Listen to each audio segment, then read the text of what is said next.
বন্ধুরা একদিন অ্যাডামের বাবাকে কে যেন বাইরে থেকে ডাকতেছিল। তারপর অ্যাডামের বাবা গেটটা খোলার সাথে সাথে দেখতে পারে যে এখানে সাকুরা বলতেছে, চাচা অ্যাডাম তো মারা গেছে। তারপর অ্যাডামের বাবা দৌড়ে সেখানে যায় এবং বলে যে আরে অ্যাডাম তুই এমনটা করতে গেলি কেন, তোর কিসের অভাব ছিল।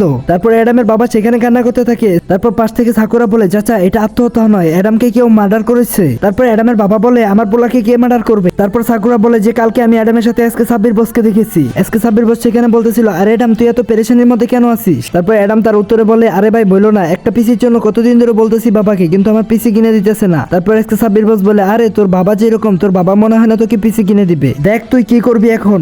তারপর এই কথা বলে আজকে সাব্বির বস সেখান থেকে চলে যায়। তারপর কেউ সেটি দেখার আগে বন্ধুরা তুমি যদি ফ্রি ফায়ার লাভার হয়ে থাকো তাহলে ভিডিওতে লাইক এবং চ্যানেলটাকে সাবস্ক্রাইব করে দাও। আর যদি পাবজি লাভার হয়ে থাকো তাহলে ভিডিওটা তোমার একটা পাবজি লাভার বন্ধুর কাছে শেয়ার করো। আমিও দেখতে চাই ফ্রি ফায়ার লাভার বেশি নাকি পাবজি লাভার বেশি। তারপর এডাম মনে মনে বলে যে আমার বাবা তো আমাকে পিসি কিনে দেবে না, এই দুনিয়াতে থেকে কি লাভ। তাই এডাম জাম্প করে মারা যায়। আর এদিকে এডামের বাবা এসকে সাব্বির বসকে মারে এবং বলে যে আমার ছেলেকে কেন মেরেছি। তারপর এসকে সাব্বির বস বলে আপনার ছেলের মৃত্যুর জন্য আপনি দায়ী।